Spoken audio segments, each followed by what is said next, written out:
Lors de la saison 1970-1971, la Juventus, la vieille dame de Turin, s'apprêtait à écrire un nouveau chapitre prometteur de sa glorieuse histoire.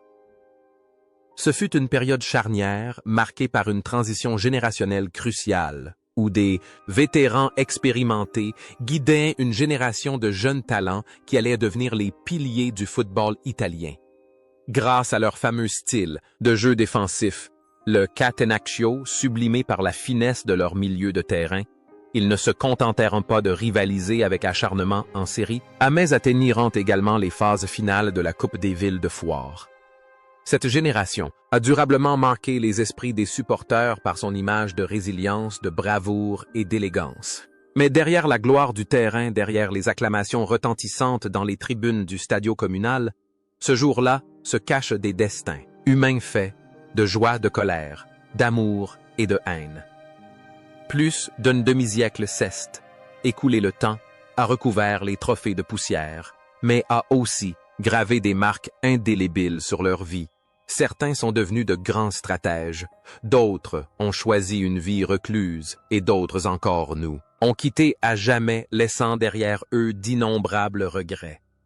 Aujourd'hui, laissez-moi me recueillir et écouter l'histoire de ces héros de la Juventus de 1971. Francesco Morini, alors âgé de 26 ans et membre de l'effectif de la Juventus en 1990, n'était pas un passeur de passes, mais un véritable briseur de ballons. Surnommé Morgane, en référence au célèbre pirate qui subtilisait le ballon à ses adversaires, il devint un mur que tout attaquant redoutait. Le style de jeu de Morini était simple mais d'une efficacité redoutable, toujours au-dessus du ballon puissant et intraitable. Sa célèbre citation « Je ne sais pas jouer au football, mon travail est d'arrêter ceux qui savent jouer au football » résumait parfaitement sa carrière. Bien qu'il n'ait jamais inscrit de but officiel pour la Juventus, les tacles précis de Morini étaient aussi précieux pour les tifosi Quinbut. Loin des terrains, la vie de Francesco Morini reste intimement liée au maillot rayé noir et blanc comme une évidence. N'ayant pas choisi la voie du coaching, il a été directeur sportif de la Juventus pendant de nombreuses années, un bras droit indispensable qui a contribué à l'obtention de contrats retentissants, notamment celui de Michel Platini. Dans la vie, Morini est un homme poli et intelligent, toujours souriant à l'opposé de son allure féroce sur le terrain. Il mène une vie paisible, loin des scandales, et profite des joies de la vie avec sa famille et ses amis de longue date. On le croise souvent dans les tribunes, observant son ancienne équipe, avec la fierté d'un père et d'un grand-père. Il semble que la constance dont il a fait preuve sur le terrain se soit étendue à sa vie, faisant de lui un soutien spirituel pour sa famille et ses anciens coéquipiers. Une vie de dévouement absolu, un monument de loyauté et d'engagement. Morini a simplement vieilli, avec les années paisibles et sereins à l'image de la discrétion avec laquelle il protégeait autrefois les cages de son équipe. Cependant, la loi de la naissance, du vieillissement, de la maladie et de la mort n'épargne personne. Le parcours de ce pilier devait s'interrompre le 31 août 2024. Francesco Morini s'est éteint à l'âge de 80 ans. Son départ a laissé un immense vide au sein de la famille de la Juventus, comme si le plus solide des remparts venait de s'effondrer, laissant derrière lui un chagrin infini pour une légende sans but, mais au palmarès exceptionnel.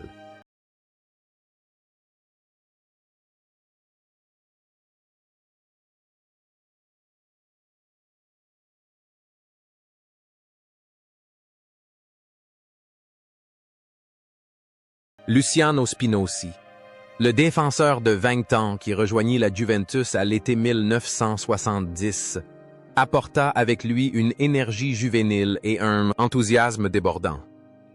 Arrivé de l'AS Roma avec Fabio Capello, il s'imposa d'emblée comme un maillon essentiel de la défense, et non comme un simple élément supplémentaire.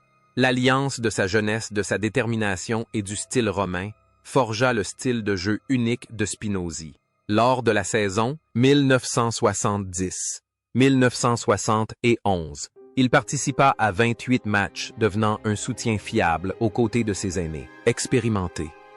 Avec sa longue chevelure romantique, son visage séduisant et son esprit combatif indomptable.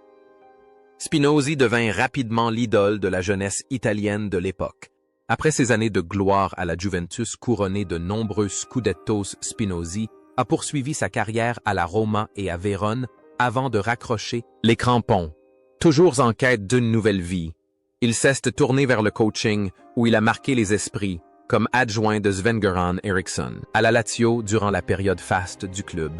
La vie de Spinozzi est un tourbillon d'activités, connu pour son humour et sa sociabilité. Il conserve une passion intacte pour le football.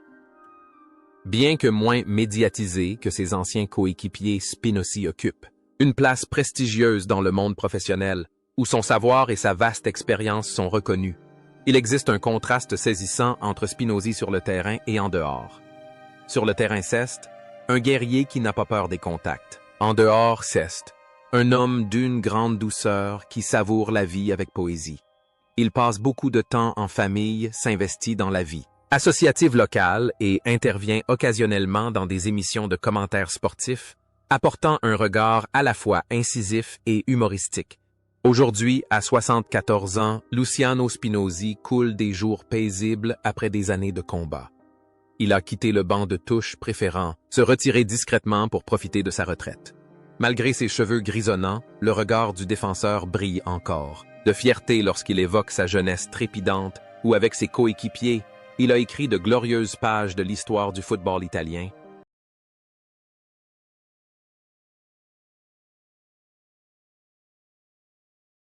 Antonello Cucureddu, joueur de 21 ans évoluant à la Juventus, cette année-là était considéré comme un véritable atout, originaire de la Sardaigne, région libre et rude. Il apportait sur le terrain l'énergie brute typique de sa terre natale. Bien que formé comme défenseur, Cucureddu possédait un talent offensif qui inquiétait toujours ses adversaires, des frappes puissantes de loin, une grande mobilité sur son aile et une polyvalence lui permettant d'évoluer avec aisance à la plupart des postes de la défense au milieu de terrain. La saison 1970-1973 fut celle de la révélation et il marqua durablement son parcours avec le but décisif qui offrit le Scudetto en 1973. Pendant plus d'une décennie, la carrière de Cucureddu a été indissociable du maillot rayé noir et blanc de la Juventus. Après sa retraite, il a choisi une voie différente de la facilité et s'est lancé dans une carrière d'entraîneur. Il a dirigé l'équipe de jeunes de la Juventus remporter le prestigieux tournoi de Viareggio, puis a officié dans de nombreux clubs italiens de moindre envergure, tels que Crotone Avellino et Grosseto. La vie de Cucureddu a été un véritable périple à l'image de son dynamisme sur le terrain. N'ayant pas peur des difficultés, il n'hésitait pas à rejoindre des équipes moins bien classées pour les inspirer et y construire des bases solides à l'image de son travail acharné sur le terrain dans les années 70. Dans la vie, Cucureddu est un homme de famille menant une vie simple et sincère. Il ne se soucie pas de la gloire passée et reste toujours humble. Lorsqu'il évoque ses contributions, on voit en lui l'image d'un travailleur acharné, d'un entraîneur dévoué toujours soucieux du développement du football chez les jeunes.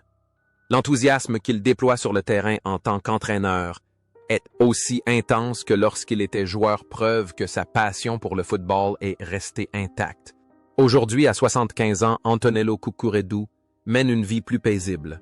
Il n'apparaît plus guère sur le banc de touche et passe ses journées heureux avec ses enfants et petits-enfants dans sa ville natale. Cependant, le nom de Cucureddu est toujours évoqué avec respect par les supporters de la Juventus comme un symbole de dévouement et d'un esprit combatif indomptable. En 1970, à seulement 31 ans, Sandro Salvador était déjà une véritable icône, alors que nombre de ses coéquipiers étaient encore en début de carrière capitaine et libéraux. Il endossait le rôle exigeant de meneur de jeu, un excellent sens du placement, une subtilité remarquable dans l'analyse du jeu et une maîtrise du ballon, d'une grande maturité. Salvador était toujours le dernier rempart, celui qui corrigeait discrètement et avec un calme étonnant les erreurs de ses coéquipiers. Sans avoir besoin de tacles agressifs, il récupérait le ballon avec une aisance digne d'une artiste, par son calme et son charisme. Salvador devint un pilier guidant la jeune génération de la Juventus à travers une période de transition difficile. La carrière de Salvador fut couronnée de succès avec de nombreux scudetti et le titre de champion d'Europe, 1968 avec l'Italie. Après avoir raccroché ses crampons au milieu des années 1970, il choisit de se retirer complètement des projecteurs. Contrairement à nombre de ses collègues, Salvador n'était pas intéressé par l'entraînement ni par les commentaires sportifs. Il retourna à une vie plus simple gérant une petite exploitation agricole dans la région d'Asti. Il trouvait du bonheur à cultiver son jardin vivant en harmonie avec la nature loin du tumulte du monde du football moderne.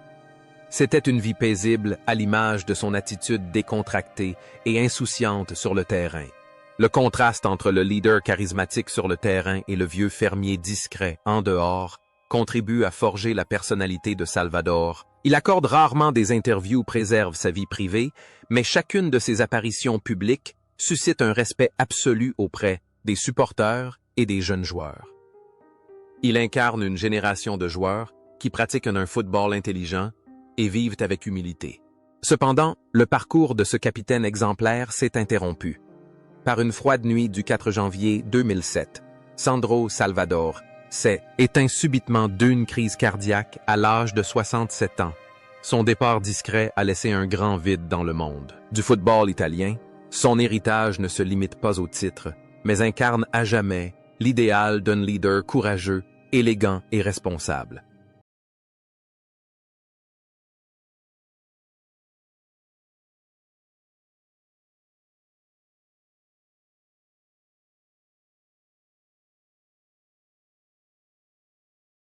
Gian Pietro Marchetti, alors âgé de 22 ans, était un élément important du système de la Juventus lors de la saison 1960. 60 et 11, joueur polyvalent.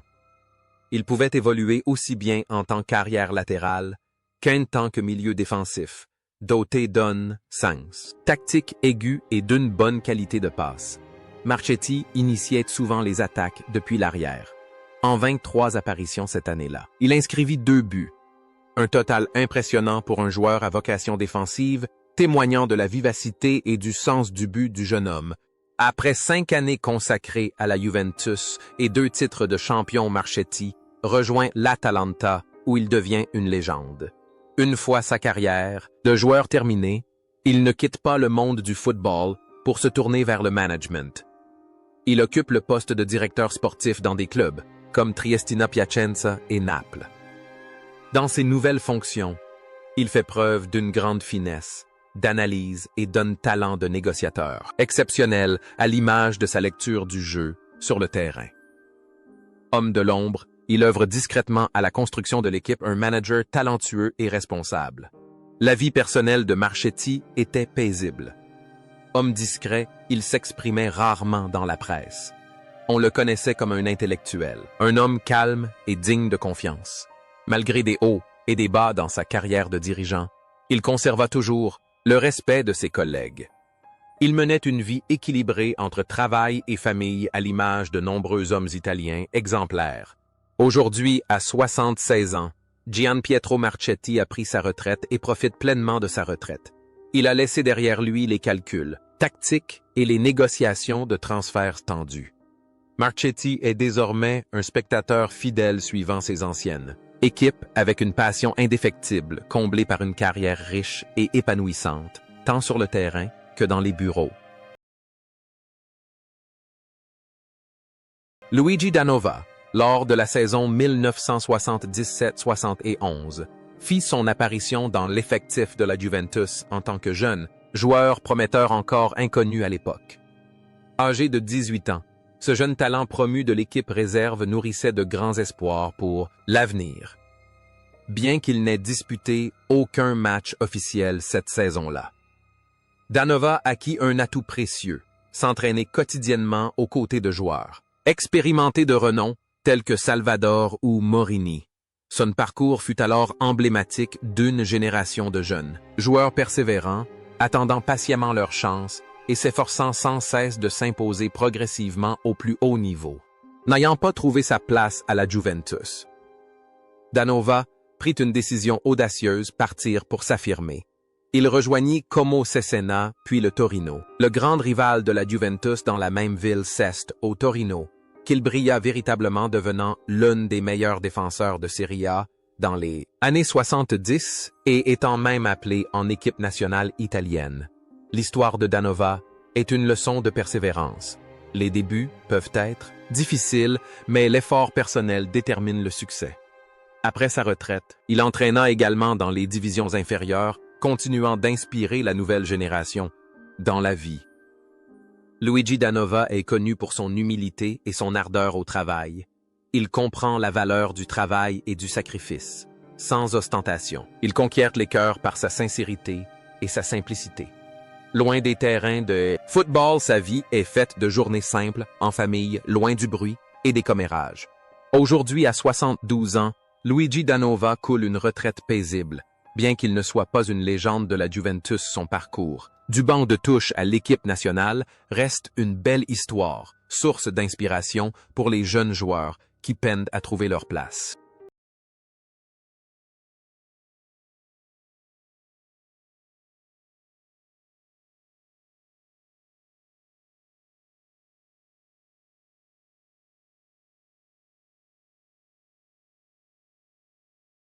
Fabio Capello, arrivé à la Juventus à 24 ans en 1977, s'est immédiatement imposé au milieu de terrain comme s'il était né pour y jouer.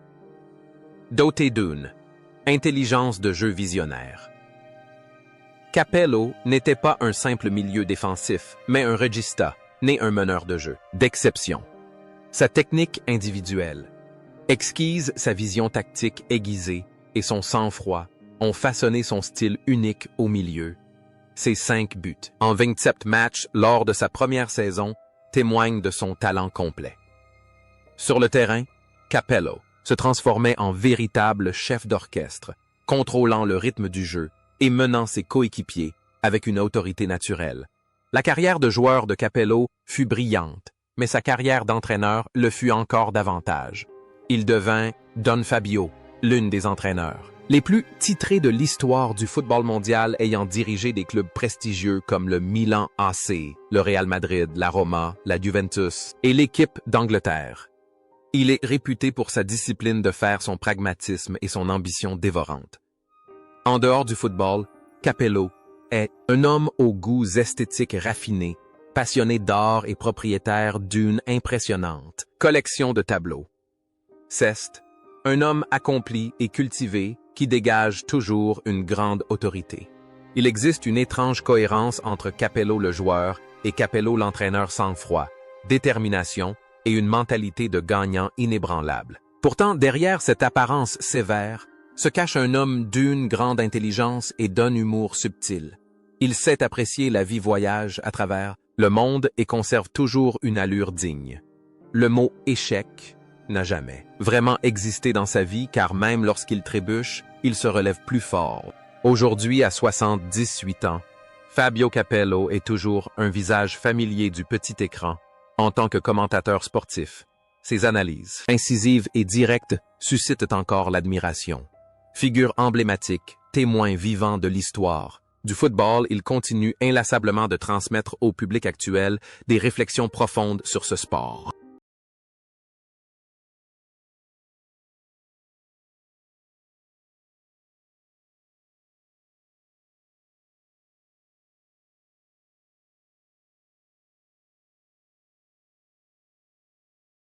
Giuseppe Furino, né en 1946, et malgré sa petite taille, était considéré comme le cœur et les poumons de la Juventus à cette époque. Si Capello était le cerveau créatif, Furino, lui, était une source d'énergie inépuisable, un joueur qui se démenait sur tout le terrain pour récupérer chaque ballon. Il incarnait à la perfection l'esprit de la grinta, féroce, persévérant et indomptable.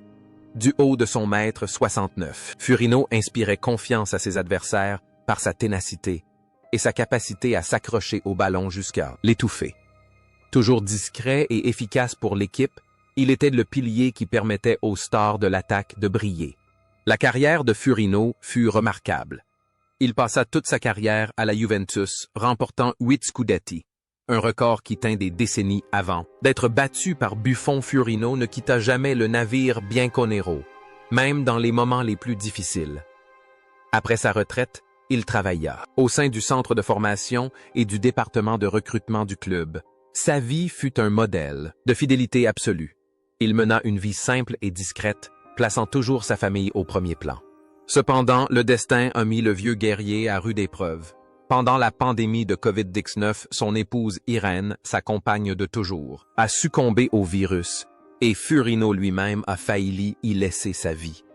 La douleur de perdre sa femme bien-aimée a été le plus grand choc de son existence, mais grâce à la force de caractère qu'il avait forgée sur le terrain, il s'est relevé et a continué à vivre pour ses enfants et petits-enfants.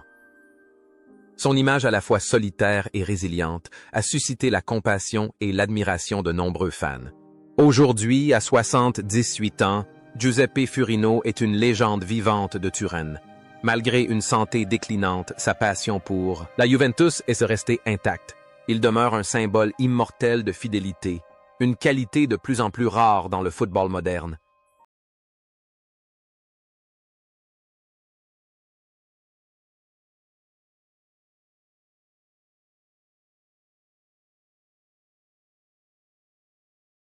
Helmut Haller, figure emblématique allemande, Dune. Juventus, au caractère italien, affirmé à briller de mille feux lors de la saison 1970-71, à l'âge de 30 ans. Avec sa chevelure blonde éclatante, son toucher de balle exceptionnel et son style de jeu fluide, Haller a apporté à la vieille dame une douceur, une créativité et une capacité à créer des occasions uniques. Si ces 5 buts ne reflètent qu'une partie de son apport, son influence fut bien plus grande. Haller était un véritable trait d'union. Entre les lignes, une source d'inspiration et un régal pour les spectateurs grâce à la maîtrise d'un artiste sur le terrain. Après avoir quitté l'Italie, auréolé du titre de l'un des joueurs étrangers les plus titrés, Haller retourna dans sa ville natale d'Augsbourg et continua à jouer jusqu'à l'âge de 40 ans. Sa vie privée fut aussi brillante et tumultueuse que son style de jeu. Célèbre pour être un coureur de jupons, il se maria à plusieurs reprises et fut constamment sous les feux des projecteurs. Pourtant, derrière cette image de star se cachaient des aspects plus sombres. Durant les dernières années de sa vie, il connut des difficultés financières et sa santé se détériora gravement. Il dut lutter contre la démence et la maladie de Parkinson Maladies, qui effacèrent peu à peu ses souvenirs de ses années de gloire. Le contraste entre un ange blond volant dans le champ et un vieil homme malade et solitaire à la fin de sa vie est poignant. L'artiste qui a jadis conquis tant de cœurs a dû affronter son propre oubli. Et puis l'inévitable s'est produit. Le 11 octobre 2012, Helmut Haller s'éteignait dans sa ville natale d'Augsbourg à l'âge de 73 ans. Sa disparition nous rappelle la fragilité de la vie humaine, mais dans la mémoire des amateurs de football des années 60. Haller restera à jamais le prince charmant allemand qui a illuminé les terrains italiens.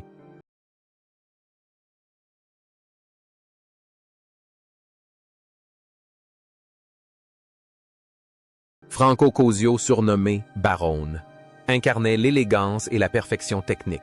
La saison 1970-1971 marqua son retour à la Juventus après un prêt, et le jeune homme de 21 ans s'imposa rapidement sur l'aile droite, avec ses dribblies virtuoses et ses centres millimétrés.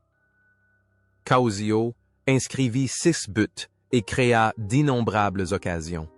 Il apporta au jeu de la Juventus une dimension artistique, une finesse et une classe aristocratique à la hauteur de son surnom.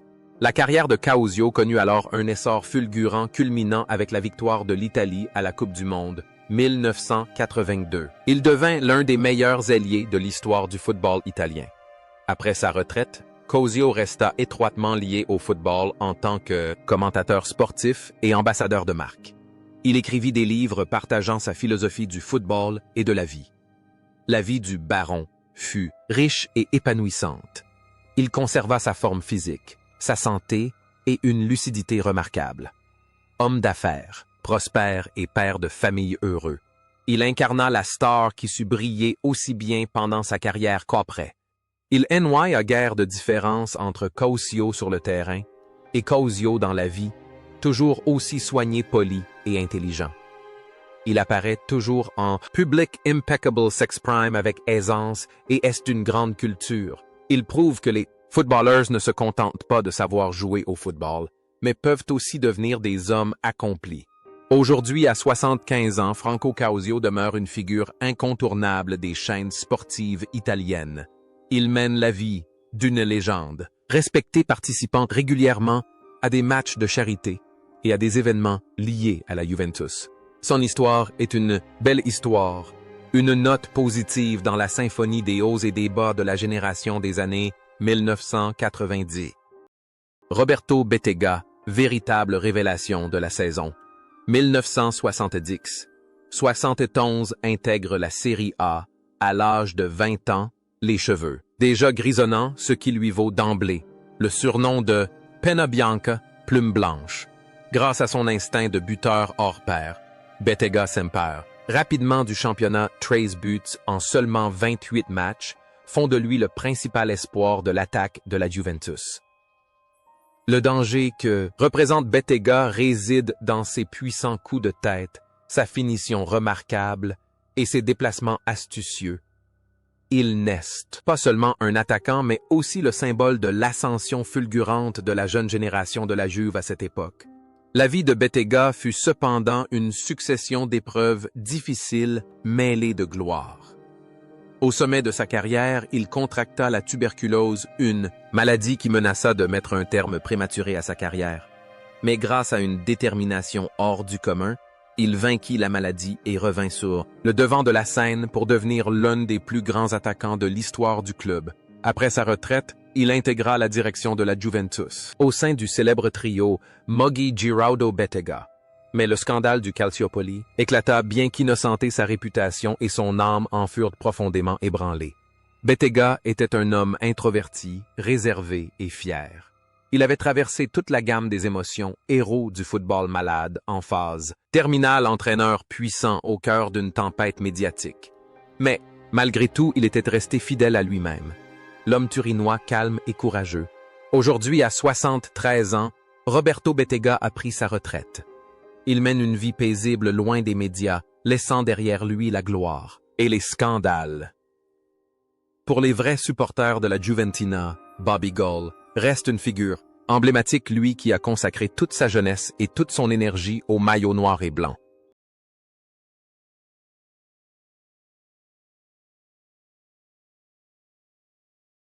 Pietro Anastasi, surnommé Pietruzzu par les supporters du sud de l'Italie, a fait une entrée fracassante sur la scène footballistique à l'âge, 22 ans devenant à l'époque le joueur le plus cher du monde. Lors de la saison 1970-1977, avec 6 buts à son actif, il fut non seulement un buteur fiable, mais aussi un symbole d'espoir et d'ambition. Né dans la Sicile, pauvre, le succès d'Anastasi dans la ville industrielle de Turin incarnait le rêve d'une vie meilleure pour des millions de travailleurs. Migrant, Vénus du Sud. Son style de jeu agile, puissant, spontané et passionné reflétait l'ardeur des peuples méditerranéens. La carrière d'Anastasi à la Juve fut brillante et couronnée de titres, mais sa fin fut une tragédie déchirante. Après sa retraite, il mena une vie, simple travaillant comme entraîneur, d'équipe de jeunes et commentateur sportif. Il était apprécié pour sa personnalité douce et honnête. Mais le drame survint lorsqu'on lui diagnostiqua la SLA, sclérose latérale amyotrophique, une maladie terrible et incurable. La maladie le priva progressivement de sa mobilité, transformant l'attaquant autrefois si rapide en un alité immobile. Le contraste cruel entre un Pietruzzu, flamboyant, marquant des buts contre la Yougoslavie en finale de l'Euro 68, et un Anastasi, épuisé et souffrant dans ses dernières années, suscitait la compassion. Il ne voulait pas devenir un fardeau. Il ne voulait pas perdre sa dignité humaine. Et puis, le parcours du héros Ceste achevé dans les larmes. Le 17 janvier 2020, Pietro Anastasi, Ceste éteint à l'âge de 77. En plus, déchirant encore, on a appris par la suite qu'il avait choisi l'euthanasie pour mettre fin à ses terribles souffrances. Sa disparition fut un choc immense, suscitant une immense vague de sympathie. L'héritage d'Anastasi ne se limite pas à ses ambitions. Il incarne l'histoire d'une fils, du Sud conquérant le Nord, une étoile brillante éteinte dans la tragédie, mais dont le souvenir restera à jamais empreint d'une douce nostalgie.